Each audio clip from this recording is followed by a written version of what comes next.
we are live. Well, thank you, everybody who might be watching this or will soon tune in. We have a very special guest with us today. We have the Basic Expert, John from the Basic Expert. Welcome, John. Oh, thanks for having me on. I appreciate it. Means a lot to me. Oh, I'm so glad to have you. Let me switch the view, actually. I think that we want to maybe go like that or something. Actually, that kind of puts my T-shirt into focus. You and I have some things in common, John. Sure. First of all, we're both talented artists or, illustrators. I won't say that I'm, on your level, but I'm not, I'm not that far away from it. But, I'm pretty talented myself. So, we both kind of can identify with that.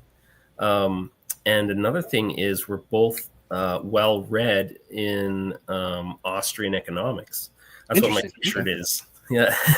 Oh, is it Mises then? It's Mises. Yeah, Oh, I made it actually. Yeah, it says Ludwig von Mises, and economics is human action, and then it actually has a quote on the back. So from Human Action. I've read a lot of Mises and Rothbard and Hayek and a lot of those guys. So yeah. Yeah, and yeah, absolutely. Well, that's great. So I kind of picking up on that kind of thing from watching your show. Just like how you're just really talented. You're talented with the drawing and everything, and the art and the game design, and there was kind of that facet with the Austrian economics, which was like, wow, this guy, he's like, seems like a buddy. Like I could totally be buzzed with this guy. So it really kind of made me a fan of your show after not very long at all. Awesome. So, I thank you for the kind words. I don't think I'm that talented. I'll make a traveler reference. When I was born at character generation, I got the jack of all trades skill. So I'm like okay at everything and serviceable at everything, not a master of any single one thing. So I don't know. I'll go to bat for you. I love your artwork. I mean, in fact, you have this artwork for one of your products that is like the dungeon tiles, the blue dungeon tiles. And it's like, I should get a picture of it. Give me a second. That was a commission piece for someone, and I asked for permission. I'm like, because what way I view it when I do commission work is like when you hire me to do art for you, you pay for the art, and the art becomes yours, and you can do with it as you please. It doesn't belong to me anymore. So I was Drew Bale, who's like a personal trainer and fitness guy. He wanted a picture of him and all his buddies from their campaign, and I thought it was really cool. And I was like, hey, I'm going to do this for a book cover for something. Can I use that? And he was like, sure. So thankful to him that let me use it, even after he paid for it. That's super nice, the guy. Absolutely. Sorry, it's just I'm just dealing with the internet here, trying to get it to load up. It's on drive-through, so I'm gonna open up that link, and then we will share the screen. Let me see, present or invite. Share screen. Yeah, I still don't know how to work StreamYard for my show, so. Oh yeah. Victor's always correcting me. I'm like the boomer, and he's like, "Hey John, you're actually not sharing your screen." And I'm like, "Oh, okay." Yeah. I do that a lot at work, unfortunately. Like I just keep going like I'm sharing my screen, and they're like, "Are you supposed to be sharing your screen?" Look at this, you guys. Isn't that awesome? John drew that. So it's like this product is Dad, we can't see it. He did a me. Yeah. What happened? All right. Don't gush over it too quickly. Yeah. All right. Let me try it again. One more time. Entire screen here and share. Do you see anything? Not quite. That's weird. Maybe I can share it. Let me see if I can find my. Yeah. Didn't have problem with sharing before. Share your screen.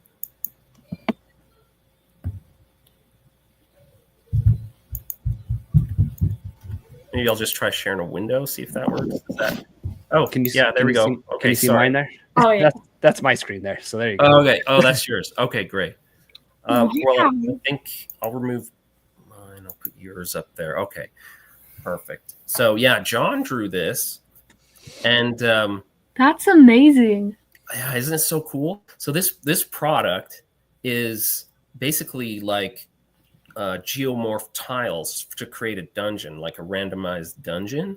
And in the olden days, they used to have tile or dungeons done up in like blue and white. And the reason they did that was the photocopier technology at the time wouldn't allow you to photocopy that shade of blue. So you couldn't just like take a photocopy of the dungeon to, get a step ahead of your dungeon master like that. So that was part of the intention, as I understand it, anyway. Yeah. Now it's kind of more a nostalgic thing, but yeah, exactly, which we love to do.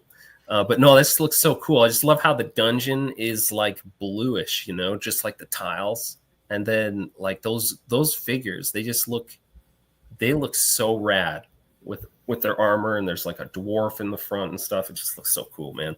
I love that picture. So the guy that paid for that was money well spent. Really good. Yeah, he's a nice guy. I don't talk to him much anymore. I think he's busy doing his own personal training thing, but he was a good guy. So he was running a Beck Me campaign, and he wanted a image of him and all his buddies in the campaign. So it's like his dungeon master up there with the dice, and then he's the one on the right with the sword and shield, and then his buddy was like a dwarf. And so he wanted me to take his buddies and kind of draw them as their characters. So oh yeah. So does that does the dungeon master, does that look like him, or? I think it got pretty close. Likenesses are always hard. That's pretty tough. Yeah. I mean, you said you're an artist. That can be, to me, it's like I'm moving pixels around. I'm moving paint around until like I get it close. Yeah, that's good enough. Yeah, I'm so old school. I don't have any like really technology. That's I don't make any money on it either. So like it's kind of it hasn't been anything that I've like jumped at moving into. Yeah, no, it's really cool though. Now you have a new product on the way here that it's going to be putting on a Kickstarter soon. Can you tell us a little bit about that, John? Sure, yeah. So I can actually put the screen up for the pre-launch page if I switch it on my end to, let's see.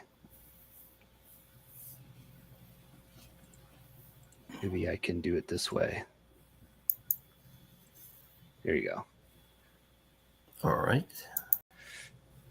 Yeah, so Wight Box is my next thing. So this has already been out. You can get I have the PDF for this as Pay What You Want on Drive-Thru-RPG because a lot of people helped me make it. A lot of people gave me feedback on my Gilded server, a lot of my supporters and friends. And so it initially didn't feel right to sort of sell it because I was like, it's 0E. It's not even really my game. But over time, I've kind of felt like I want to kind of recapture that feeling of it's 1974 and you bought D&D in a box set, but I'm trying to give like more stuff that came with it.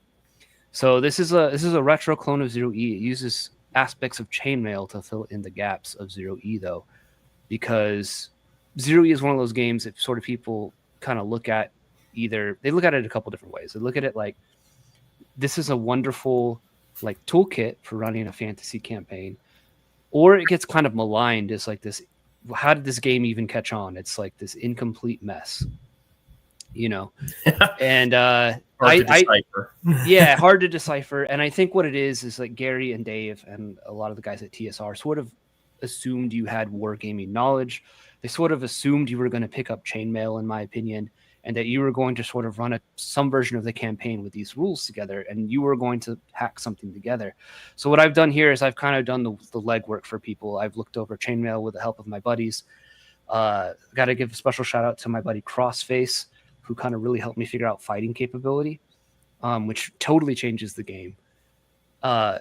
but it takes those chainmail aspects and sort of what we realized was like you put all that stuff in and it totally fills in those gaps that people had and complained about in the game. And you get an almost proto Advanced Dungeons and Dragons first edition game by adding the chainmail parts in, which is really neat in my opinion. So if you've ever wanted to experience 0E, but like you've always found 0E to be sort of difficult to understand, or you didn't get it, or you just didn't want to bother with it, it seemed like you were going to die too easily. That's one of those things people kind of level at it. It's like this mudcore game, they call it, where you get to level 3 and then you die and make a new character. And, that doesn't sound fun to some people. And while Wight Box is deadly, the fighting capability and the chainmail aspects that are ported over the top of the D20 system really make it feel like that pulp fantasy game. You're going to feel like Conan the Barbarian. You're going to feel like Fafhrd and the Grey Mouser. You're going to feel like John Carter on Mars. All these things that Gary references in the introduction to 0E. He says, this is for people that love that kind of stuff. And then if you didn't know that you're supposed to use chainmail, you're sort of like, I don't feel very super powerful in this game. So that was the goal with this. Wonderful. That's awesome. Now, Abigail and I read Princess of Mars together this year, so she's I think got a special place in her heart for John Carter. He's cool. Do you kids, yeah. He's the first. I'm sure your kids know the term isekai. Do you kids know what he's talking about when he says 0E and chainmail? So zero E, I know that's like the prototype edition, the first one to really be put to market before any big changes or additions were created.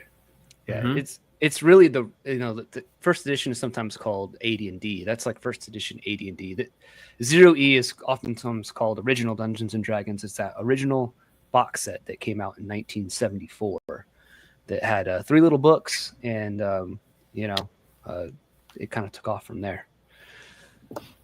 Yeah, that's exactly right. And chainmail was kind of it started out as like rules for fantasy wargaming, didn't it, John? Like more medieval, and then there was a fantasy supplement at the back. So like in the beginning you have like rules for like various medieval type of troops, and the rules are interesting. I won't say that they're always like the perfect game. You got a lot of what we'll call chainmail bros that are like, chainmail's the ultimate game ever made. And while I think chainmail's really cool and it does a fantastic job of filling in the gaps, there's certain things about chainmail that are, I think that like a modern person were to approach it, who's not like entrenched in the wargaming cultures of the 60s and 70s, like it would just go over their head. They wouldn't get it. It's not like war games today.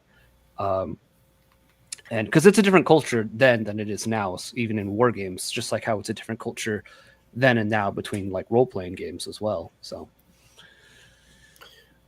do you guys feel like you're caught up? Abigail, you know what war games are, right? More or less. Okay, yeah. So that's when they used to have the little battlefield with the terrain and stuff like that, and little mini soldiers and stuff. Oh, like that one game, the board game we used to play? The wargaming goes back into the 19th century. It was actually a tactical thing invented by the Prussians, I believe. Isn't that right, John?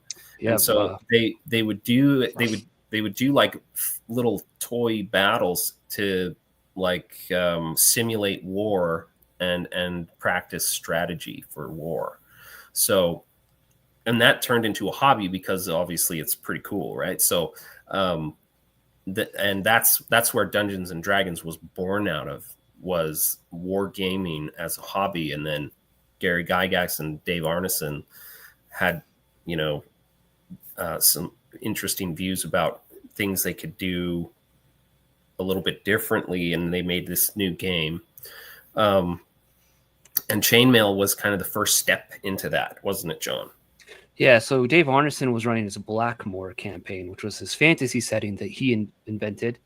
And he used the chainmail rules to sort of run, instead of armies, he was using armies, but instead of just armies, he started focusing on specific heroic characters. And that's where a lot of these classes came from that you're probably familiar with in a lot of newer editions, like clerics and fighters and wizards, or magic users as they're called in Chainmail and in 0E, or original Dungeons and Dragons. So he was using these chainmail rules, and then he got in contact with Gary and was like, hey, you know, I'm using your rules for, this is like the Spark Notes edition of what happened. I'm using your rules for this. And they got together and you know, put the game on paper, and rest is history. Yeah, no, awesome. Well, we got a bunch of people in the chat here, John. Everyone's saying how cool Wight Box is. So we got Scudder for Mike. I love his channel. If you guys, Good guy. Yeah, he's awesome. I love him. If you guys haven't checked out Scudder for Mike's channel, you need to check it out because it's really cool. It does lots of solo play and it's entertaining. Now, I remember watching your channel. It didn't seem that long ago, but you kind of expressed that you just didn't see the value in creating a fantasy RPG. Mm-hmm. So what changed your mind? I'll be blunt. It's that I felt like people had been playing wrong for 50 years. You know, I saw that people had very misinformed opinions about D&D and about old school D&D in particular. And it's not to throw shade on people, because when I'm being facetious and I'm being a little bit of a troll when I say they're playing wrong for 50 years. You know, I do that sometimes. If you watch my channel, it can be a little bit inflammatory, but it's to get a point across. And that's that, like, look, maybe there was, I kind of looked at it because I was like, you know, there's so many, where I get my name from, basic expert clones. There's so many BX clones. there's AD&D clones. There are a number of 0E clones as well.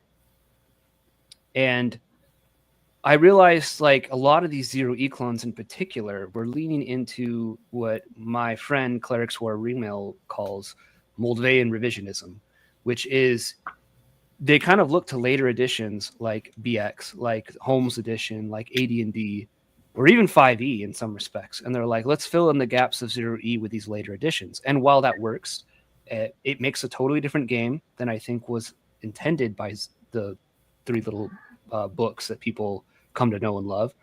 Oh, and sure. it to me, it's sort of like, I view what I do kind of like gaming archaeology in a way, where it's like, well, let's go back and try and reconstruct what this is supposed to be. Kind of like you find some dinosaur bones and they're like, how can we reconstruct this dinosaur as accurately as we possibly can? They don't really know, you know, but like maybe we can get close to like how this thing looked, and if we can figure some things out. Or they might do that with some ancient cultures or things like that. I kind of wanted to take the same approach with the game. And so when I did that, I realized, hold on a minute, nobody's really done this. Nobody's really actually looked at chainmail properly, I feel like, and made a clone that incorporates those things in. And wouldn't it be wonderful if, instead of having to reference all these different books across like chainmail and 0E, if everything was compiled into one single game and referenced each other and like presented in a modern way. And so that's what Wight Box, even the first PDF version I released a year or two ago, was. And that's what this box set is. It's supposed to be like a special edition kind of. And I'm going through and cleaning up the language and trying to be even more concise and clear in this, in explaining it. Because my goal is to make 0E and old school D&D playable. Like, I want it it's so notorious that it's like unplayable with some people in the hobby, that I wanted to make it like, no, you can play this game, and I will do the heavy lifting for you. Me and my friends will do the heavy lifting for you in hashing this out and then presenting something that that you can actually play and have fun with. And it's explained well, and it makes sense. Hard work out of it. Yeah. Awesome. Yeah, I think that's exactly what people need too, because like you know, you're very meticulous about this, and it's very obvious that you've taken a lot of care and been very careful about, you know, getting to the essence, the very root of what original D&D was supposed to be. considering the chainmail supplement in there. And, so that's hard work. And, so if you can go and do that for us, thank you very much for your service, sir. So, well, and there's, I don't want to throw shade at other clones, because like Wight Box, fantastic medieval adventure game. He spells it, Charlie Mason spells it differently. Obviously, he spells it white, like the color white, because it was presented in first a wood paneled box, kind of like what you see here on the screen, but like a wood paneled box, and then a all white box, like what it was, and it was called the Wight Box. There was more print runs of the Wight Box, so that became its name. I don't want to throw shade at those guys and their games. Delving Deeper is another 0E clone that I really love, and I think that people should go out and check it out. And you can get it very cheap on Lulu, and I think there's a hyperlinked text version online on their website that's free. And people should go check those out. They're great clones, but they just weren't doing what I wanted them to do for my own games. When I make games that are things that I want to play, that I maybe don't see out there, or I don't like the way they're being played. And so it's sort of like, I see, even if it's something super niche that like I know there's not going to be a lot of people that are interested in that, I sometimes still do it. Like my first game was a cowboy game that wasn't Weird West, so yeah, it was just straight Wild West. Yeah, because I was like, there's nothing really out there for that, and I kind of want to play in those kinds of games and tell those kinds of stories, and those things didn't exist. So I was like, I'll make it exist. So I always try and take that kind of lead in my stuff that I do. And I didn't see anyone doing 0E the way that I wanted to play it. So I figured, well, I guess I'll do it. Did you take any inspiration from Boot Hill, that old TSR game for Cow Punchers? Yeah. No, I didn't. I didn't really look at anything. I just sort of wanted to make a very simple game that was like a D6 dice pool game, and I didn't want to. I've talked to Vic about this too, my co-host on my show, and I'm like, yeah, sometimes we don't look at stuff that we know is in a similar genre or adjacent, because it's like I want to come up with my own ideas sometimes, and I don't want to be like, it's so obvious you're stealing from this thing or drawing from this thing. I kind of like to come up with my own solutions, and if it happens to be similar to that thing, that's cool. But I like to draw things from many different things and apply them in weird ways, or try and avoid that thing altogether, so I'm not influenced, I guess. So if that makes sense. Got Scudder for Mike here. He's saying, so first of all, he said my 40 years, kind of making reference to people that kind of think their homebrew kind of overwrites the rules as they're written, because they've been playing for 40 years. That's kind of the joke. Yeah. So that's funny. He says, I don't think I can get the box set shipped to Asia, but will there be a PDF version of the 3 books that I can back? Yes, there will. Here's my plan with this. So the first tier is going to be PDF only, and you'll get all the digital files. So everything you see here, I'm going to give you the map file for like the wilderness map. I'll give you the character sheets and the PDFs for the booklets and the cover files. And I'm going to put an explicit thing in the PDFs for the PDF version that says you're allowed to print it for home use. So if you want to print up your own little booklets, have at it. You have my blessing to do that, because I know that people are like in his position where it's going to be hard to get it where they're at. But if they can get the PDF and take it to their local print shop and print it, then that's way better. Oh, he says he's backing now. Awesome, Mike. Thanks so much, man. I appreciate it. But I know there's a lot of people in this position that are like that, and I don't have a problem with people printing my stuff up for home use. It's cool. Like, do it. You bought it. It's your thing. Yeah. No, that's absolutely. That's great, by the way. Yeah, and I know Mike will print it, because he has access to printers over there where he lives that he can print PDF stuff in nice quality soft cover for super cheap. I'm pretty jealous, actually. Yeah, it's pretty cool. Yeah, so I was going to ask you, although I'm sure you've answered this, because me and the kids, we really I started them on Swords and Wizardry. That's what I did, right? It's a great game to start on. Yeah, yeah. We loved it. We had a great time. We didn't we, kids? Do you remember? Yes, we did. I was little, so I don't remember a lot. I just remember it was super fun. Yeah, and we probably bent some rules and stuff like that, but we had a great time though, and it really kind of got them hooked. And then we went to Old School Essentials, and currently we're on, yeah. Currently we're on Greg Gillespie's Dragon Slayer with our campaign. Now, since we started with Swords and Wizardry, we're pretty familiar with it. And I was going to ask you what the differences were between Wight Box and Swords and Wizardry. I'm going to guess that chainmail wasn't really consulted as much. No. That's a good question, though, too. I think it's a valid question because a lot of people are like, again, I mentioned earlier, there's a million different clones of various editions of D&D out there. Yeah. And so what makes your game special? Why should I spend money on your thing? It's like a totally valid thing. Like, why, when I already have this thing over here, why should I get your thing? I think it's going to be a different experience because of the chainmail parts and because I'm trying to lean into some traditional things.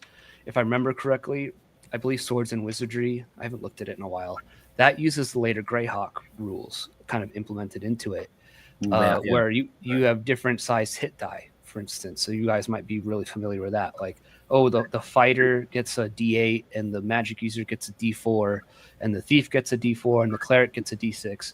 You're probably used to that. Wight Box and 0E, everyone's on a D6. You get like different progressions on the D6, different modifiers to the D6, but everything's on a D6. Monster hit die are on a D6, and your PC characters are on a D6. So that's a big difference. And aren't all the weapons on a D6 for damage? They are. So you have to make every weapon feel different somehow. The way I've done that is I do have like a derived from Chainmail's man-to-man tables, which was a 2D6 table. I derive a D20 modifier table for weapon versus armor. So you can have your weapons feel different that way, as well as weapon class. So every weapon in Chainmail has weapon class, and every weapon that's in Chainmail is every weapon that's in 0E in original Dungeons and Dragons. And what weapon class does is if you have like a lower weapon class, smaller weapon class number for your weapon, and against a larger one, you might get more attacks. You might be able to parry.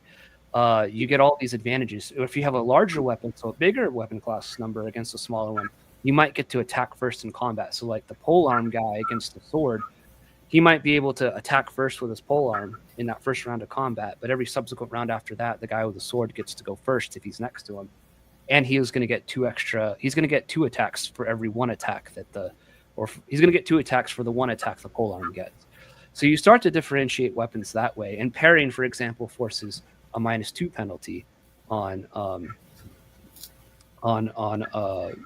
attack rolls as well. So to me, getting stabbed is getting stabbed is getting stabbed, as I tell people. Like getting stabbed by a dagger, you're just as likely to probably die as getting stabbed by or getting hit by a polearm. So to me, the D6 damage for everything makes sense. It's just the chances to hit and sort of the weapon matchups that allow for parrying and things like that. So you can kind of get you're going to kind of get a crunchy game in this as well. Probably crunchier than people kind of expect, but it becomes quite a bit of fun, in my opinion, because the weapon you have matters, and you start to make all these tactical choices about what you want to take into battle, what you want to take into a particular situation. I think it, as RPG Grandma saying in chat, it helps makes the weapons useful past just the damage that they do. Right. Makes different tactical choices. So that's one big thing. And I'll also say fighting capability, as I mentioned earlier. Swords and Wizardry, I think, gives you the ability as a fighter or as a fighting man. You can attack as many times against level 1 creatures or less, equivalent to your level. So if you're level 4, you get to make 4 attacks against 1 hit die or lower creatures. Or if there's a level 1 PC or a NPC there that's a character class, you can hit him too. but you can't hit higher level creatures. And this is based off of a later strategic review issue, and we're getting into the weeds of the history of D&D here. That's a later strategic review issue, which was issued by TSR and written by Gary Gygax. That was the first instance, in my opinion, of the fighting man being nerfed, and I didn't like the nerfing. So I don't acknowledge that strategic review ruling is true, and instead, it's not canonical. Because I think it makes the fighting man more. Because that's always the complaint, right? You see a lot of people complain that like the wizard gets all these spells and he gets to be this super powerful thing, and what does the fighting man get? He just gets to hit harder. Yeah. And it's like the fighting capability gives you the ability for like a level 4 fighting man. He fights as 4 level 1 characters, so he gets to have 4. You can have 4 attacks as a level 1 fighting man if you're a level 4 fighting man. So I think that makes it also you're going to be a more heroic and powerful, like I said earlier. You're going to feel like Conan potentially. You're going to mow down. I did a video a couple weeks ago of a level 4 fighting man versus 5 goblins, and it was like the Goblin Slayer manga or anime. You know, he's just walking in and just butchering them. If you were to do that with Swords and Wizardry or BX, he's not probably going to survive. So it's going to totally change the way that feels as far as against any other clone, in my opinion. Makes the progression sort of feel progressive. Sure, yeah. Like you're going to actually be able to do all these multi-attacks that like you're going to feel like you're going to so you read John Carter of Mars, you know, and he's like fighting up a staircase and just cutting through guys like crazy. You know, he's in the span of a couple pages, you know, he's killed like 8 guys in sword fights, right? You know, and that's how you're going to feel in Wight Box as you get to these higher levels and you get these multi attacks. Like if these level 1 guys or even level 2 hit die, 3 hit die creatures, you can even attack them with your multi attacks as like a level 1 guy. Yeah. You know, you're going to feel like you can cut through things like that, like super easily. It's going to make you feel heroic, and I think that's cool. But yet you like kind of earn your stripes to get there. You know what I mean? It's not like you start out like that, like 5e type thing. I did notice a little bit when we were playing Swords and Wizardry how it really didn't scale, because that fighter, he was going to be, you know, he could like keep doing multiple attacks, but only for 1 hit die creatures, and that was really to the extent of it. And so he was great to have around if you like ran into goblins or something. But like if you went into, you know, anything deeper, he was, you know, as useful as anyone else. So yeah, exactly. Yeah. We got a lot of comments here. Paul says fighting men should be good at fighting. Checks out. RPG Grandma, I love that name. The map under your game looks like Avalon Hills map. Actually, that is a cool map under there. You want to tell us about it a little bit? Yeah, so it's going to be a 16 by 17 and a half game board. It's going to have hex maps. It's going to have hexes, numbered hexes on it. It's not going to it's not going to be exactly like the Avalon Hill Outdoor Survival game board, which was what in 0E Gary tells you to go get that board and use it for your outdoor adventure. And things like ponds and certain identifiers on the map would function as like villages or castles and things like that. And so I didn't want to get in any legal trouble because I'm already cloning 0E, which, you know, you're legally allowed to do. I changed the wording enough and present, you know, you can't copyright rules. But something that's artistic representation, like the board from Outdoor Survival, which is now owned by Hasbro. I was like, I don't need Pinkertons at my door. So, so I elected to make an entirely different map. It's not the same landscape at all, but will function as on the same level as the Outdoor Survival map did.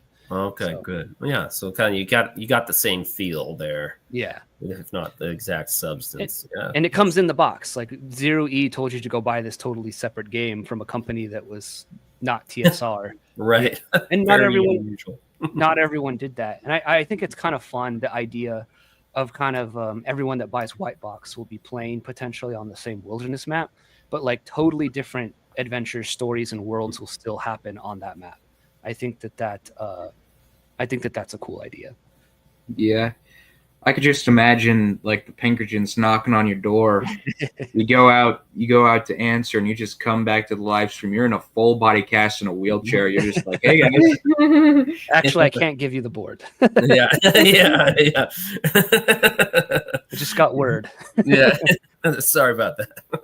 So yeah, I just totally redesigned the map. It's not going to be an issue at all. And honestly, it works out to be better because I can actually in 0E it tells you like these pawns equal a castle, this marker equals a village. I just put a castle marker on the map itself. I think it aesthetically looks better. Cool. Yeah. Than what originally was presented, despite the nostalgia of that outdoor survival map. Yeah. Cool. I think now, Greg Gillespie, you said you're using Dragon Slayer. His what's his campaign setting? I forget what it's called. I think it's Northern Reaches. Northern Reaches. He has like Borrow something. The Barrow Maze. Yeah, Barrow Maze. And, he has a zoomed in version. Like I think that takes place on the outdoor survival map, but it's like a zoomed in part of it.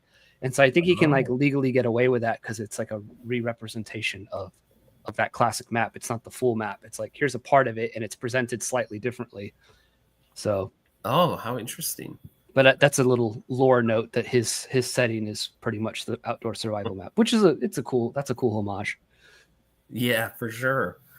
Yeah, no, that's really cool. Gosh. Now,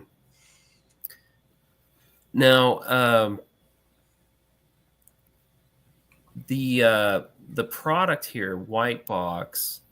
When does the Kickstarter begin? Yeah, so I'm shooting for maybe mid to end of August. I want to make sure I get enough pre-signups so that this is just the nature of the game with Kickstarter. You pretty much got to get funded within like the first 48 hours to get any kind of traction in Kickstarter's algorithm, and then they start promoting you and stuff like that, and then that's how you'll actually get funded. Because if you just kind of cold launch without a pre-launch, you might make your goal, but you might not. And I have to make significantly more on this than I did, for instance, when I did Makuhito, which is my Aztec book that I did. I have to make almost like 3 or 4 times more on this to not end up upside down, especially with the unknowns of tariffs. That's partly why I'm waiting till after August, because I'm getting this made overseas, and after August, I'll know a bit more about tariffs and if I need to adjust prices at this point. But especially obviously for the box set itself. So I'm shooting from mid-August, late August, maybe beginning of September to launch the Kickstarter. All right, so there's still time for you guys to save your pennies. And what's the price point on the product? So I'm going to do $18 for the PDF. It'll be $25, I think I set for now for the. There'll be a Lulu. I'm going to use Lulu fulfillment on that front for print on demand. So if you want just the books, no extra stuff.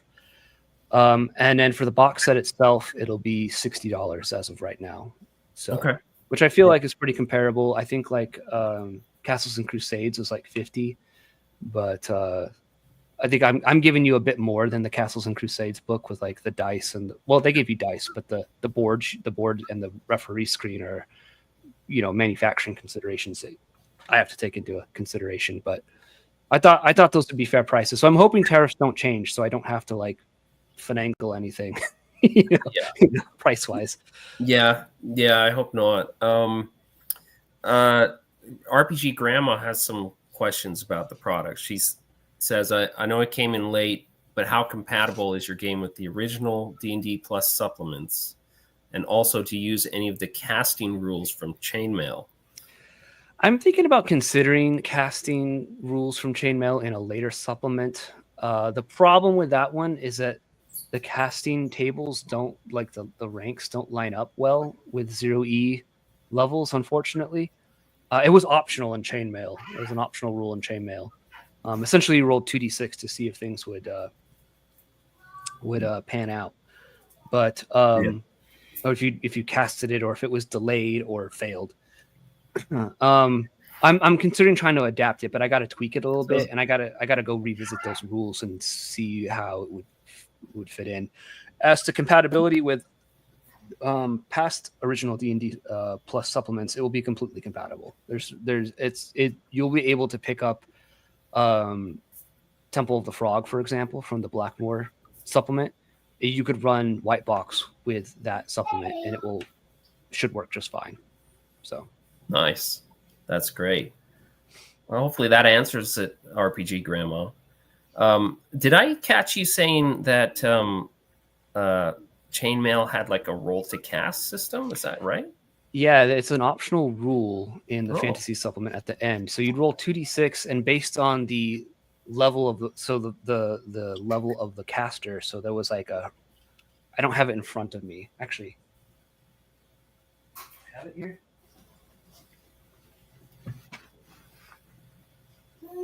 I have my copy of Chainmail right here. It's home printed. I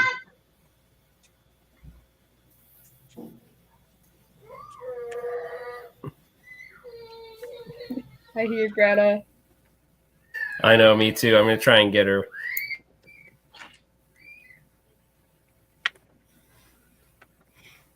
Okay, I don't remember what page it's on. Oh, here it is. Mm-hmm. I'll be right back, man. I'm sorry. No, it's all good. You keep talking. I'll be right back. Yeah, the roll to cast. So there's immediate, delayed, and not cast, and you were given a 2d6 roll to roll over. So you'd roll 2d6. So to cast as a seer magician, you'd have to roll an 8 or more on 2d6, which is about like in the middle if you're looking at the pyramid or the bell curve of that. And then 7 for delayed, so the spell would go off, but it will happen like a round later. And then 5, or if you roll a 5 for failure, I guess. So I got to look at those rules again. I do want to maybe implement them because I think roll to cast is fun, but it doesn't overlay perfectly. You can't just like plug this in right into 0E. I feel like very cleanly, or at least as cleanly as I would like. So I'd have to tweak it a little bit. So, well, I personally love roll to cast. It's fun. I know the kids like it. Yeah, I love using sleep. Oh my god, you do that too much. Yeah, here's the thing. Like we were doing it without limits at first because we switched out Fancy and Magic in Dragon Slayer because the kids just they played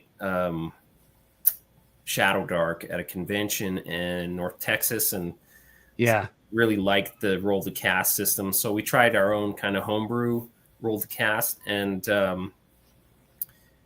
it became apparent that we needed some kind of limits on it because the kids kept going room to room and like they cast sleep and then they go in and clean out, finish up, and then they go into the next room, cast sleep, Powerful. I have a joke where I name all of my wizards after sleep aids. It's like sleep medicine. Melatonin. if you look at them, like they all have like ridiculous names. Like I'll make one up. I don't know. It's like Ramalzapan or something like that. Yeah, that sounds like a wizard name. So because I always pick the sleep spell. It's a great spell. But old school D&D, you just cast it, cut throats, and move on. Yeah, it's basically a fight stopper, isn't it? Like, yeah. Unless they roll their saves and or it's undead who don't go to sleep. So that's right. Yeah, yeah. Then I just turn to the cleric and be like, "It's your job." Yeah. I personally love abusing the potential spells. I'm sure my dad hates that. I'm sure my other DM hates that as well. Funny story, my DM nerfed my cantrip use because of how well I use the Thaumaturgy cantrip. Now I can do it twice around. You'll probably like Wight Box and 0E in general because the spell descriptions are extremely vague. They're so vague. And I keep it that way because I feel like there's nothing. I think it's fun to find like creative ways of applying a spell to a situation where, I would have never thought of using like, the I forget the name of the spell now, like the earth spell where you like build up the earth. Like I would have never thought. I've heard of people like back in the day that are like, I'm going to use the earth spell to build up a ramp over the fortifications of the castle so that our men can just like walk over the top. And it's like, well, that's brilliant. Like you should be allowed to do that. That's cool. Yeah. You know? Yeah, it is. Yeah, well, that's what they're for, right? Magic spells. Yeah. And if you you can can't also use that earth spell to just completely ram a dragon into a mountain. Yeah, maybe. Yeah, no, it's been fun, but yeah, we've had to impose limits on it because it just, you know, it kind of threw things out of whack for us. So, but you know, that's not to say that you know, you'd have that issue in Wight Box. I'm just saying that with our campaign, it was like, you know, the kids were. When they can go around and do the same exact thing all the time, kind of, and don't have to think creatively beyond that ever, kind of takes the fun out of it. So, thanks, Josh. Listen, the only problem is I came up with a foolproof strategy. Actually, it was my strategy.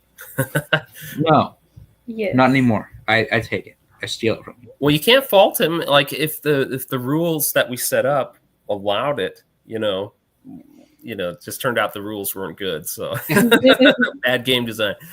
Yeah, John's probably shaking his head because he's a good game designer.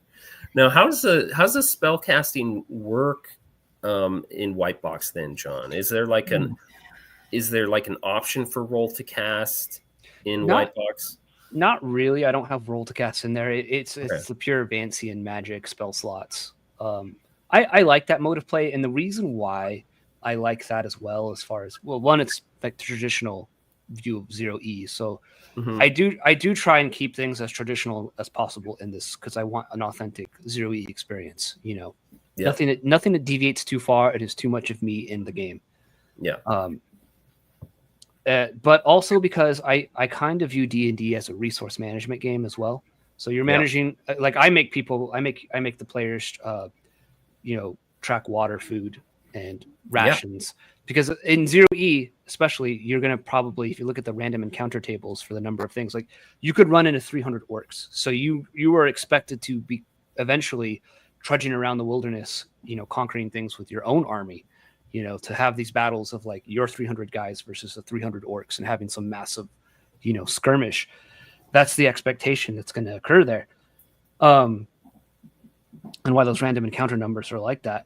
But the other reason though is like spell slots are a resource then, in my opinion. And so like you expend that spell slot, the thing happens. Sometimes those spells incur a save though. Sleep spell does not. Sleep spell just works every time per the rules of 0E. That's just how that spell works. Wow, that makes it. Yeah. Wow. But one spell choice.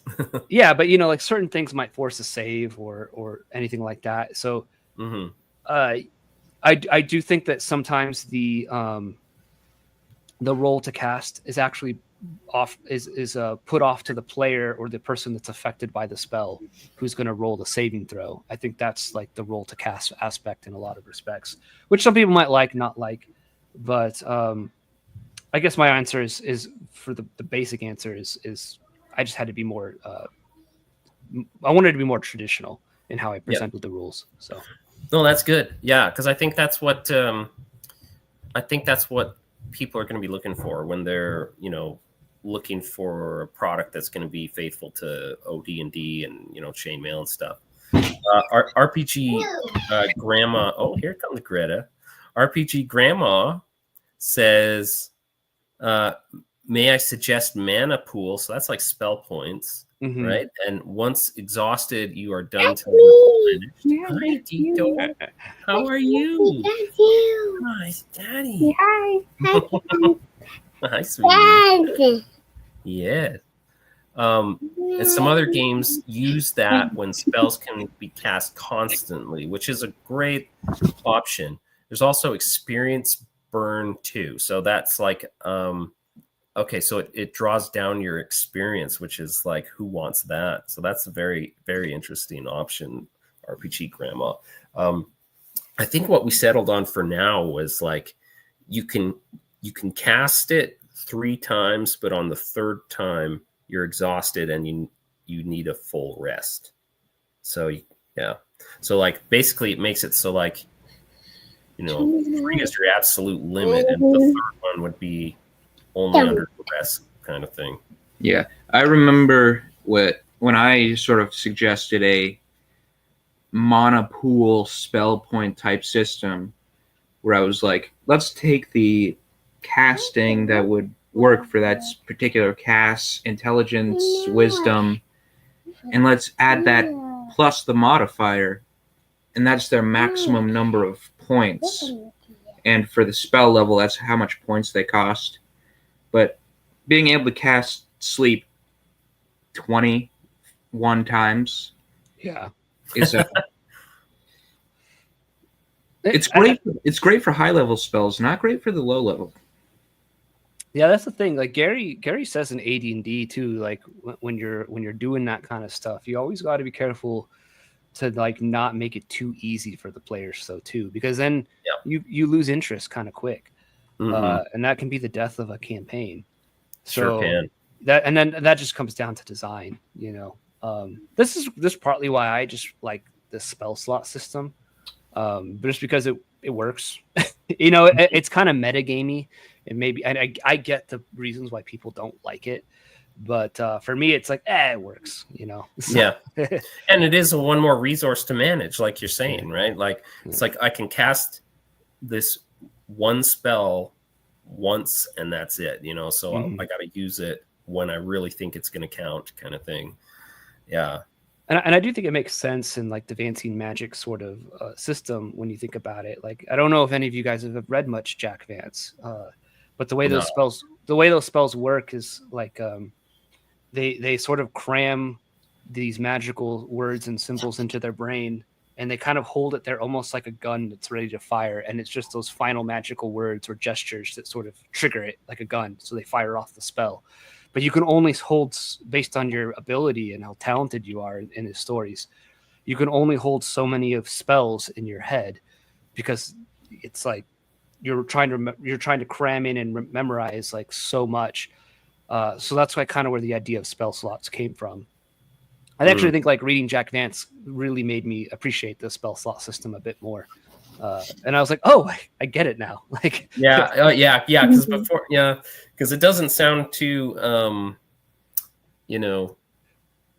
great of an explanation, on its face, where it's like, oh yeah, after you do a spell, you forget how to do magic. It's like, really? And so I would always kind of like find another explanation for it, when we were doing Vancian, and be like, just the magical energies are such that you can only do it once per day, and then the sun has to come around and you gotta, regenerate. So whatever. Yeah. But that's the role with repairing spells, though, is like in 0E and in a lot of editions. That's why they're like their magic users sitting there like studying their spells in the morning, because they cast maybe you cast spell the day before, and now you got to like restudy the spell and cram all of that spell into your head, save for the last gestures and the last magical word, so that when you're ready to cast a spell, you can fire it off like instantly. But it takes a lot of time and practice to sort of cram that giant spell into your head. If that were the case, I think that magic user would be like the worst class to be like in real life. Just, like studying for a test every single day, and and then like under like extreme conditions too, like distractions. There might be things going on. You're in a dungeon or whatever. And well, that's why in 0E, like in Wight Box, you can disrupt spells. That's the way I play it, at least. It's like the magic user is declaring, I'm going to cast a spell this round, or it's going to take this many rounds to cast a spell, and he gets hit by a goblin. Like, there's a chance he's going to lose that spell, and it's going to fizzle out or whatever. So, because he's got to remember all that and then do the right gestures and say the right words with the right enunciations, and or else his spell's not going to go off. Yeah, well, that's a good feature, because like the way it usually comes off as is like the spell is absolutely guaranteed that it will go off perfectly. And then the only thing that's in question is, are they going to make their saving throw? You know? And so it's like, the way I think of it is like, you know, if these things are really that complex mentally, I just don't see them always going off perfectly, you know, because it's like so complicated, like just the way people mess things up, you know, with things that are even semi-complicated. But I know it's a game. But yeah,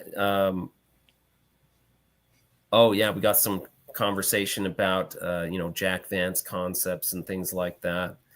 Now, well, that's cool. That sounds really cool. Now, the product that we're looking at right here, this is this like the before it's sent to print kind of prototype that we're looking at? I made a 3D model of everything. I figured that helped sell it. So I got into Blender and I like modeled and textured everything. The dice, the sheets, the box, everything. It's simple shapes, but yeah, I thought that would help. Yeah, for sure. No, I think that's a great idea. Absolutely, so, yeah. Everything should be roughly to size of what will be. I tried to keep the proportions and ratios of everything accurate as I could when I was modeling everything. So just to get, I felt like it'd give people a more clear vision of like, this is what you're getting. So what do you got on the different booklets as far as the art? So the hero one is just like a fighting man. He's got like a sword and shield. And the other one is like a troll and a pig orc. I like pig orcs. My orcs are pig orcs. And then the adventuring book, which is book 3. So book 1 is heroes. That's your rules for like making your hero. The three primary classes are in there. So it only has 3 classes: fighting man, cleric, and magic user, because that's all that was originally in 0E.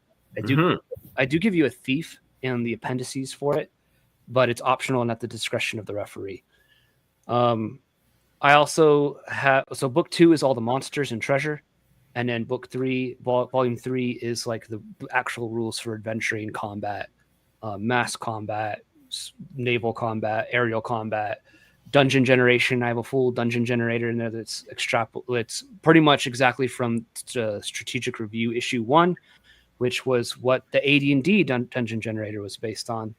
And then I have a bunch of oracles and things like that in there. And on the cover of that one is just like another fighting man and I think an elf chick or an elf magic user. I just wanted to have some cool evocative art that I did. Well, is it the adventuring one? It looks pretty John Carter-esque, actually, a little bit like Frazetta type of inspiration. I like it. Very cool. I like Frazetta. He's one of my favorite artists. So, oh yeah, that's flattering. Thank you. Yeah, no, I like it. Yeah, no, that looks really fun. Very cool. Now, as far as some of the rules, so I was looking through my Swords and Wizardry today, kind of in prep for this, to try and like refamiliarize myself with kind of older AD&D. And as I when we played it, we didn't have really any procedure for dungeoneering or anything like that. And as I was looking in the manual, it didn't look like there was anything in there for that. So it wasn't just me ignoring rules. It looks like. What about Wight Box? Is there anything like that for Wight Box? Because I know that like BX gets very, very procedural with dungeoneering. I sort of extrapolate a bit out of it. The problem with 0E is it uses the word turn for both like the dungeon crawling experience, but also for a combat round. So I sort of separate that language, and I take a 1 minute combat round because I think that's what's in Chainmail. And to me, a 1 minute combat round makes sense given all the multi attacks and everything. A 10-second round like in BX, I think is too short to make like 4 attacks in that to make sense. But yeah, I do offer like explicit sort of like you should. 0E is very clear. Like every hour, once per hour, the party has to stop and rest, for example. If they keep pushing on, they'll become fatigued. So I do have rules for that, and I use a 10-minute round for exploration, because I think like the 1-minute combat round, 10-minute exploration round, it just matches over well for timekeeping. And I'm pretty sure that it's kind of implicit there in 0E. So you kind of have to dig it and extrapolate it out, but it's there. So yeah, well, and you've done the workforce, which is great. Yeah, no, I like that. Well, that's good to hear. And so yeah, the 3 core classes, and then a thief as an option. So it is like, very bare bones, old school. Do you think? Have you thought about maybe doing like a supplement down the road with additional classes, or not really? I'm working on that actually right now. So I'm kind of doing a play, like a little pun thing on the various things that I'm cloning. And in particular, since Greyhawk was the first supplement 1 that came out after, I'm going to do White Hawk, which will have like the paladin. And then the paladin, the thief will be like explicitly represented there as like, you can add this to your game. It's not just in the appendices. And I'm also going to draw from the strategic review, because all the classes that appeared in AD&D first appeared in strategic review articles for 0E. So I'm going to have the illusionist with all the extra spells and all the extra spells from Greyhawk in there. So the illusionist, the bard, the paladin. I hate monks, but I'll probably include a monk in there too, because I have to. And did I say the bard? The bard. Yeah. And I might the ranger will be in there. Yeah. These are all classes that appeared in strategic review articles in the 70s in their TSR zine that they'd send out like quarterly or whatever. So yeah. Josh, you like rangers, don't you, buddy? I like rangers, but I also like bards just a little bit. They hold a special place in my heart of just like, this is the best kind of silly that you can have in a D&D game. The bard in 0E is like powerful, and you can kind of see where like a lot of later editions got their ideas from. But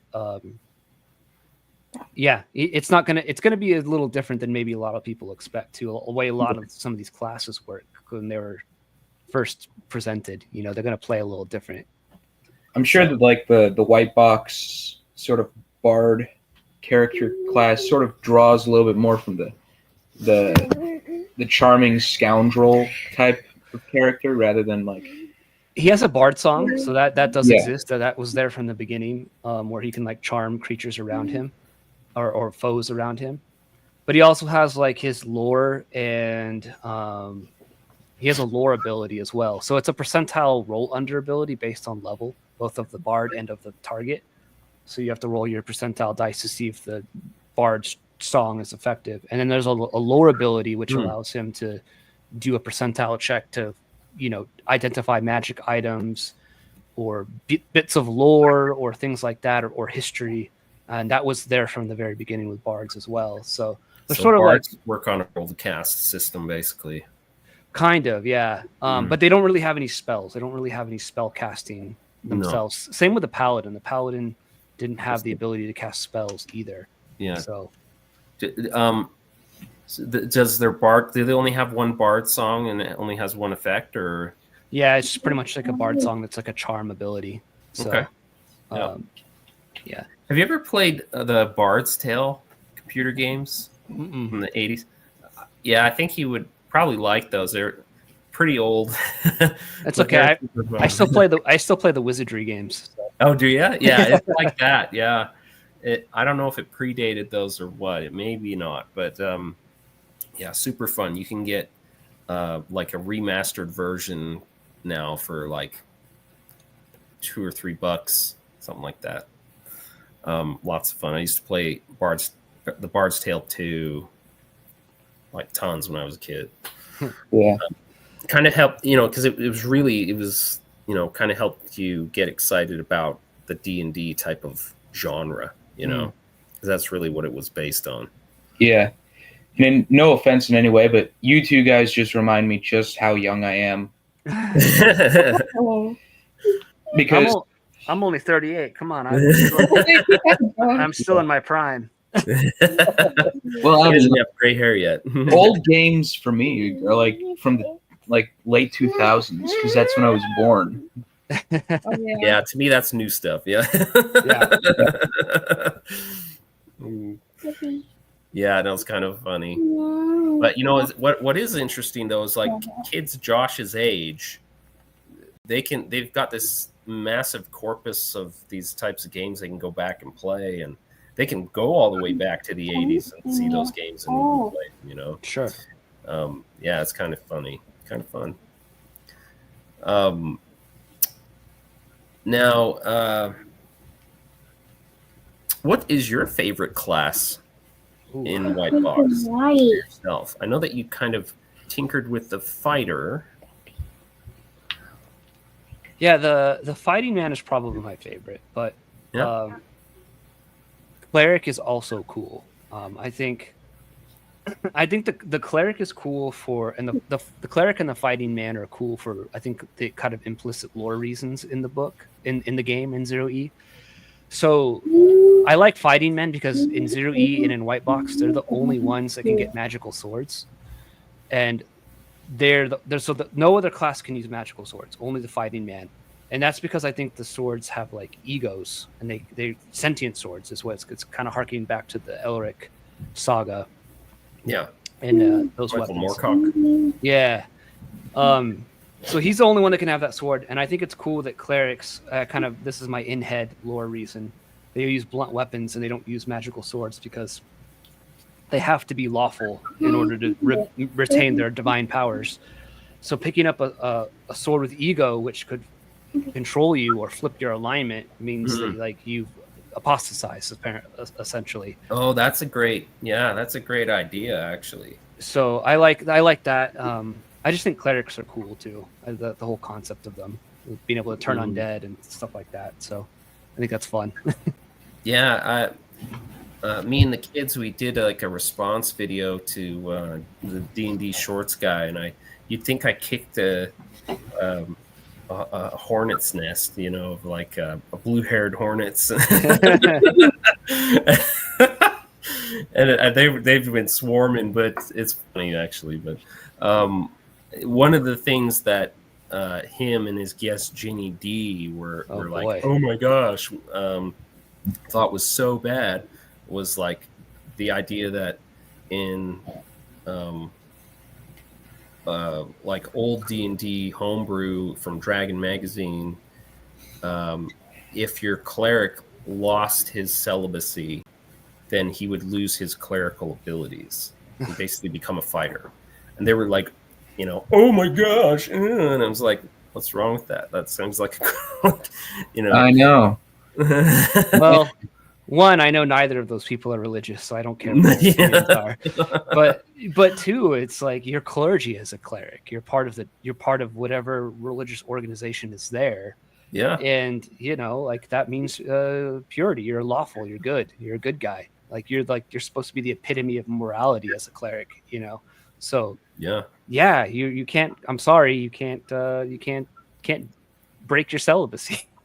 Yeah, and it seems like, you know, it makes sense because, like, you know, a character like that would have adherence to some kind of moral code, you know, and historically celibacy would be associated with that kind of thing, and not in my particular religious tradition. We don't have any kind of celibacy, but other than, like, you know, you don't have sex outside of marriage, but you know, but historically that's been like the case for like this type of a character, you know. So sure. To have what that it's based place, on, yeah, that's right. And so to have that in place, it just makes a lot of sense. And you know, I thought it made a really interesting mechanic in the game, because then it's like an additional risk to that character, you know, like I can lose clerical powers if, you know, I come in contact with a succubus or something like that. Mm-hmm. Or, you know, I'm spending too much time around these rowdy harlots at the inn or whatever, you know what I mean? Like different risks to your character that you want to kind of it gives you an incentive for your character to actually shun that kind of stuff, because that it puts their abilities at risk. So they would be, you know, naturally like kind of shying away from that.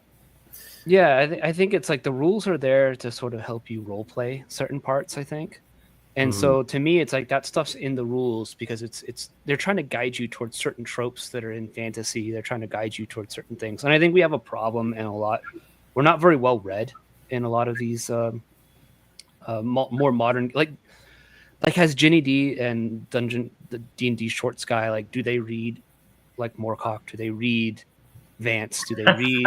I don't like think you read John I'm not Carter. sure they read. So you know, you read John Carter with your daughter. You know, Yeah. so it's like, do they read these things that this game is based on, where these tropes come from? You know, that's important. That's where it's coming from. It's trying to simulate those old pulp stories. So it's important to go back and look at those things and, you know, what do those stories say? You can actually get a lot of like I said, we're talking about Vancian magic. When I actually read Jack Vance, I was like, oh, makes sense to me now. yeah, You know, I don't have as many problems. I don't have as many problems with it anymore. So I think the rules are there to sort of help guide that role play part of the game. Like paladins and clerics and rangers are not allowed to have, especially paladins and clerics, are not allowed to have anything more than what they can carry on themselves in 0E. So like any treasure the paladin or the cleric gets has to go towards like charitable things, because it's like, I work for the church or whatever, so it'd be greedy of me to keep any of this as clergy or as someone who's taken a divine oath like a paladin. So I have to give this to a worthy, lawful cause. And that's like part of the role play element that you have to do. And it makes the situation for the player, even in a meta aspect of like, I've come across this really great treasure. Maybe it's worth breaking my vow to just become a regular fighter and lose my paladin or clerical powers because I really want this magic item and I want to keep it for myself. Yeah, that's an interesting story element that you can kind of based on the rules. Yeah, and a dilemma, you know. Yeah. Very you know, very interesting dilemma to add into the game. Sonny, did you want to say something? I was gonna backtrack down to the whole they don't read thing. I'm sure they've read a book. That book was just called Harry Potter. They burned it right after J.K. Rowling did something they didn't like. Well, yeah, yeah, probably. It's so funny, and we think I might make a video just about that, and we can read the responses they've left and stuff. We'll see. Well, I don't know. Our number one fans. But tonight we're focusing on John because he is so awesome. We're so glad to have you here with us, John. Well, thank you. For the record, I have a lot of haters, so you know, it's you might get them in your comments, you know, and if you do, I'm sorry. So yeah, listen, any publicity is good publicity. Don't make fun of my speech problems, Abby.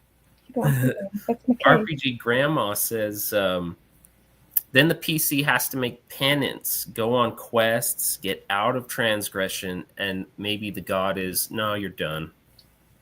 So, that really adds a very interesting element. Like it can put you on an entire campaign if you really kind of build it up into that. You know, maybe they can do penance and they have to go on a quest to fetch. I'll give some super generic trope, but players love that kind of stuff. Like you got to go to this ancient barrow and retrieve the sword of the ancient king, and then go slay the demon lord over here. You know, and then you get your clerical powers back. You know, that's a whole campaign right there. You gotta basically the whole Mandalorian plot line where he's got to go into the sacred waters because he showed the little alien guy his face. Sure. Yeah. You know, like it makes for interesting stories and stuff like that. And that's a lot of people think about me and how I talk about games, and maybe it's my own communication problems, not saying it very well, but like, you know, I'm not anti-story. I love seeing the story sort of come out organically through play. And I think that a lot of these things, like in the rules, help facilitate that, which is all my position is. I think it's really neat when the rules sort of facilitate the story like that. So, yeah. Well, yeah, I've seen you kind of struggle against people that oppose your view on things, unfortunately, like about like the concept of a dungeon, and how it's a mythic underworld, and so it is a strange environment by its nature.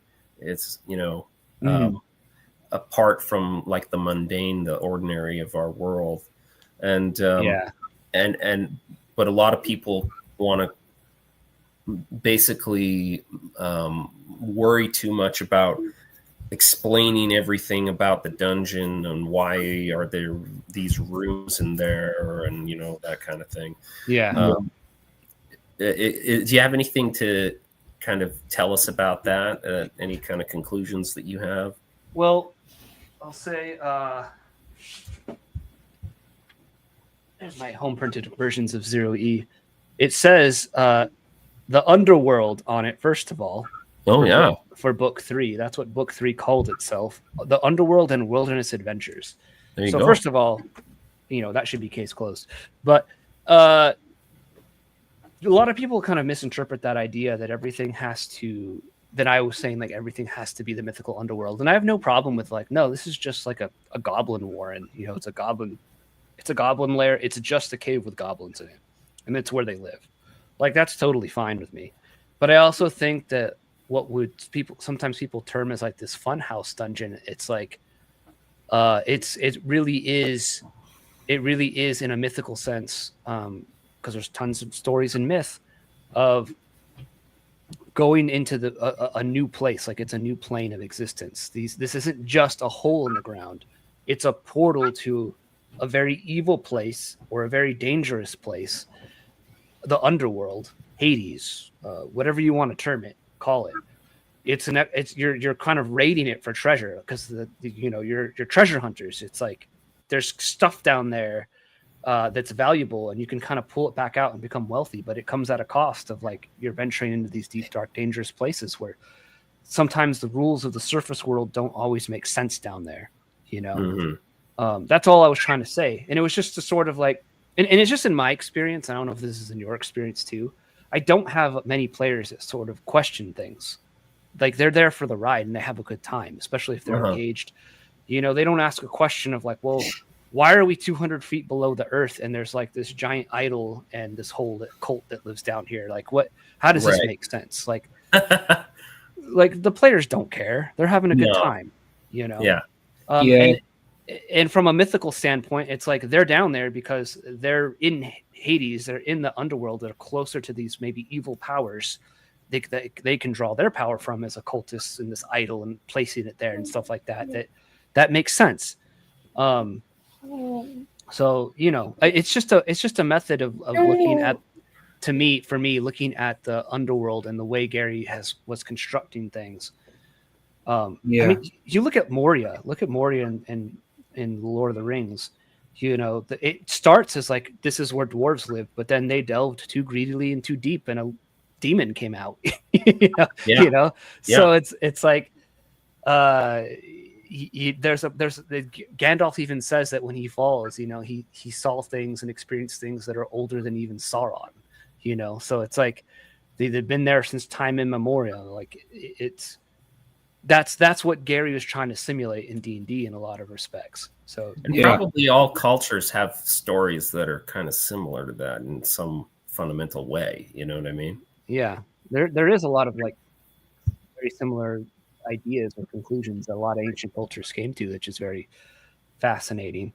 I'm not a perennialist necessarily, but I think that we sort of just intuitively know some things, or are they're interesting to us. And I think that like D&D is just these dungeon exploration games, these fantasy exploration games or adventure games are just another like aspect in this long line of us sitting around and telling each other myths and stories, except we get to actually like take part in them. Campfire stories and stuff like that. Yeah. That which have been going on since the days of Adam, I'm sure. Sonny, did you have something to say, buddy? I just sort of really like the whole less is more approach with stories. If I'm reading the room right, that's sort of what I'm grabbing from this, is sort of, you don't need to explain every detail, because as soon as you do that, you're going to backtrack on yourself. You're going to make a mistake somewhere. There's going to be a plot hole. There's going to be a big problem. And sometimes the unknown is the scariest thing, right? Yeah. Well, Not to shill my own work in your interview. No, it's all good. It's your show. But when I'm writing my adventure module, I like worry about the story like a little bit, but the story is going to be what you interpret from what you find. So it's For sure more of a random, everyone gets a different idea of what's going on. Some is probably going to find it like, what does this mean? Yeah, Sonny's been working hard on a little adventure module. I need to get my button gear and draw some pictures for it, and help him with formatting and stuff like that. I'm the bottleneck. That sounds cool. That sounds awesome. Yeah, I'd love to see it when you're done. So yeah. We got some comments here. RPG Grandma, she's saying, good stories in RPGs come from the limitations of the rules and challenges they present. So yeah, and I think you can play off of those elements to, bring in, just play off those dynamics to bring in, interesting situations. And then she agrees with you about the underworld. She says the underworld is 100% mythic. It should be scary, dangerous, and alien to the surface dwellers, especially the deeper they go. Yeah, I agree. So. And that's how D&D works. The deeper you go, the scarier stuff you encounter. So, but also the better treasure you find. So, yeah. Reward.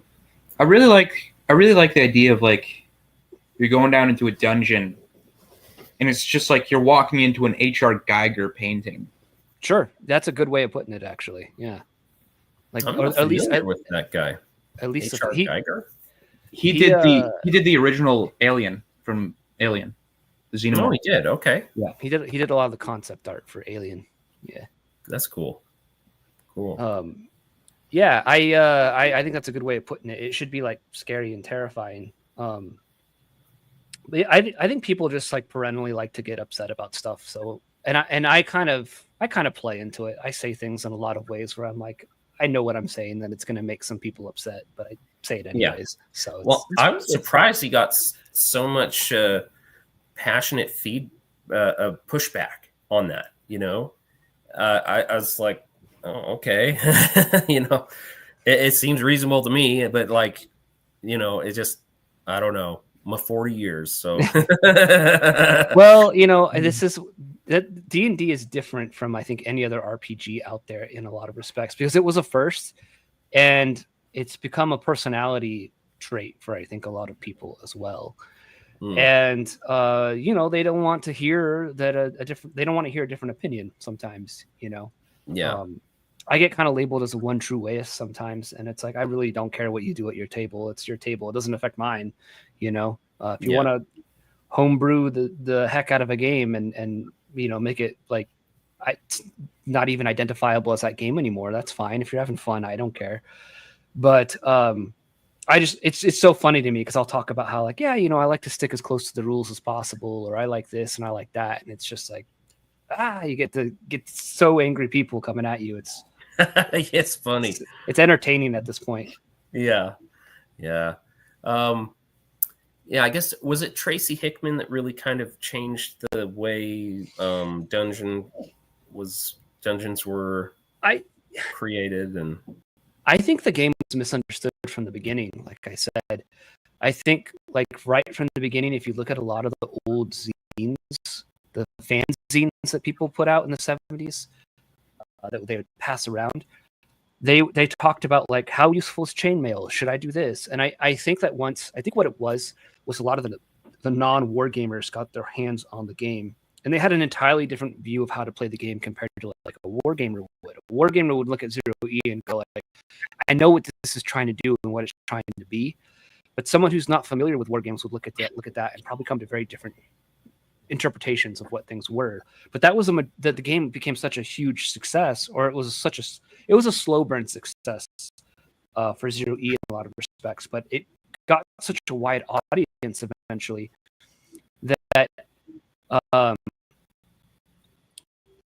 that there was lots of different interpretations about it, and that's what Gary did with AD&D First Edition. Was like, I need to sort of homogenize and sort of like, this is what D&D is, and so I'm going to make the advanced rule set. A lot of people think it was because he wanted to cut Arneson out and stuff. I don't really believe that, but they had a falling out. But I think it's a lot more nuanced and complex than what a lot of people paint it as. Do you have an opinion on what might have been the cause? I think Arneson was a brilliant idea man, but I think he struggled to get things on paper. Yeah, like his supplement Blackmore took, like, he was dragging his feet to get that out, from what I understand, and they were pulling teeth trying to get him. Like, you got to release something. We need more stuff to, like, we need more product with this game that's doing really well. And I think Arneson was like a brilliant idea guy. The just rules were up here in yeah. his head. Yeah, the rules were up here in his head, and he just couldn't get it on paper. And I think it just became frustrating to Gary to sort of like have to deal with that, because I think Gary he's an idea guy. He has great ideas. He's a good designer, but Gary he could get stuff done. You know, he had the writing ability and everything to make this happen. That's why I think you need both of them. You weren't going to have D&D without Arneson and without But I think that happened just because of different design choices too. I think that Arneson wanted he had different preferences for how to run the game, but again, I don't think he had the ability to necessarily get it on paper to sort of express it to a mass audience like you need to sell a product like D&D. So that's just my personal opinion. I get the sense that Arneson was indispensable in those early years and came up with a lot of things that we just take for granted, but he came up with them, like the concept of leveling up, sorts of things like that within the dungeon crawl. The dungeon crawl itself, the whole experience of a dungeon crawl. He basically invented it in Blackmore, didn't he? Yeah, the dungeon under the castle Blackmore. I mean, that's where it all started. So. Yeah, and so I think it's very unfortunate that he was, as unorganized as he was, because I think had he been a little more organized with his genius, then I think he would have been working with Gary quite a while longer, and sure, things would have been different. But and you can kind of see where Gary was needed, though, like with codifying things like that, and getting things basically into production and print. Gary was he shined there, so making it a product essentially. Yeah. Let's see, we got a couple people in the chat here. We got Poor Orc Child. We got Yang Yan Zhao. I've never met you before, bud. Thanks for coming on. He's a buddy of mine. I'll be on his show soon. He's a good guy. Oh, that's great. And then oftentimes you have Victor on your show, and Victor's over in is he in Holland? Netherlands. In the Netherlands? Mm-hmm. Okay, great. How did you guys meet? I think Twitter. I think we hung out. We were chatting on X, and we were kind of always in the same threads, arguing with the same people. Yeah. And he saw I was an artist, and he was working on his 5e modern book and a subclass for 5e, and he hired me to do some art for that. And he was like, "Yeah, you're really cool." And then I think I was streaming at the time, so I'm like, "Do you want to come on and like just chat about stuff?" And then we just like hit it off. We have a lot of the same interests and stuff like that. So fantastic. Became good friends. That's good. That's great. That's fantastic. Awesome. Well, I know that I said like an hour and a half, and we're basically at that. The last thing I wanted to ask you wasn't really related to your product. I hope I'm not overstepping any bounds, but can you tell us about your orthodoxy? That you just joined the Orthodox Christian Church. Yeah, we've become Eastern Orthodox. We attend an Antiochian parish. Very happy there. It's a lot of fun. I don't know. I just I grew up like non-denominational Mhm. evangelical my whole life, and just started like reading stuff and felt really drawn to it, and found it very beautiful, and been inquiring for about a year and a half, and yeah, just the 2 Sundays ago officially made catechumen. So Oh, very interesting. I commend you for that, John. I'm really pleased to hear that you know you're raising your family like that and worshiping the Lord Jesus Christ, and I Thank you. just think that's wonderful. Us, we're Latter-day Saints, Mormons, right? So really respect you, John, and I'm glad to hear that. Thank you so much for coming on our show, man. This has been great. And everybody out there, you need to check out John's products, and particularly Wight Box. He's got a whole bunch of other products as well. You can find them on Drive through RPG, and currently Wight Box is kind of in the pre Kickstarter phase right now. About mid-August, it's going to go live with the Kickstarter, and it's very exciting stuff. So thanks again, John. Really appreciate you coming on. I hope that we can have you again sometime. I'd love to. Yeah. Awesome, man. I had a great time chatting with you guys. This was fun. Awesome. All right. Well, hey, everybody, have a great night, and we'll talk to y'all later. Bye. See ya.